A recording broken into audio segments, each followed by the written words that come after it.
नमस्कार दोस्तों, स्वागत है आपका मेरी चैनल में। आज हम जानेंगे होलिका दहन की कथा।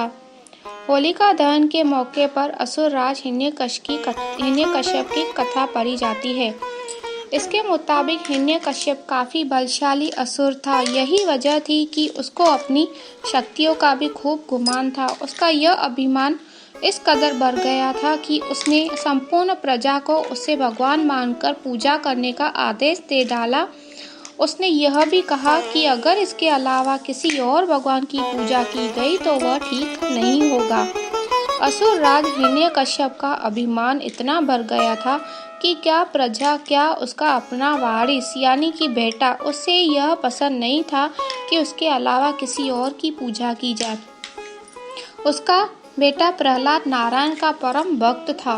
वह हर समय श्री हरि नाम जपता रहता था। हिरण्यकश्यप को इससे काफी समस्या थी। कई बार उसे खूब समझाया, कई बार अपनी सभा के मंत्री मंडल को भेजा, लेकिन प्रहलाद पर इसका कोई असर नहीं हुआ। वह तो बस हरि भक्ति में लीन ही रहते थे। हिरण्यकश्यप के लाख समझाने के बाद भी जब प्रहलाद नहीं माने तो असुर राज ने दूसरी ही युक्ति निकाली। उसने अपनी बहन होलिका को बुलाया।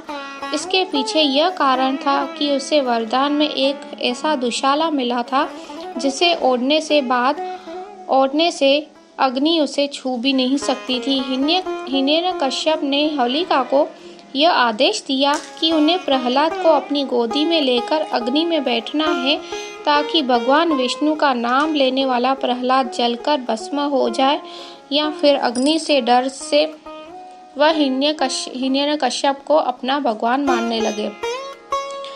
हिरण्यकश्यप के आदेश पर होलिका अपने भतीजे प्रहलाद को लेकर अग्नि में बैठ गई। उस समय होलिका के वरदान में प्राप्त वही दुशाला ओढ़ा हुआ था। वह सब कुछ देखकर भी प्रहलाद तनिक भी विचलित न हुए।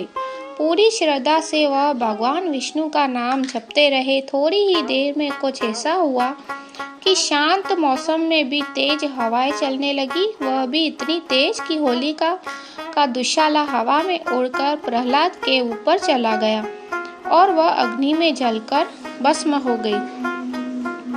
होलिका दहन के पूर्व जन्म के दौरान असुर राज हिरण्यकश्यप और भक्तपरायण प्रहलाद की यह कथा पढ़ने का विधान है।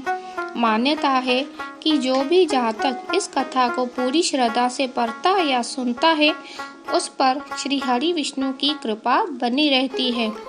उसकी सभी मनोकामनाओं की पूर्ति होती है, साथ ही जीवन की सभी परेशानियां भी दूर हो जाती है, सुख समृद्धि का वास होता है। तो ये कथा यहाँ पे पूरी होती है।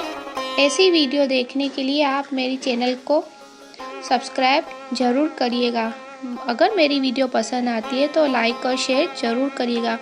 नमस्ते।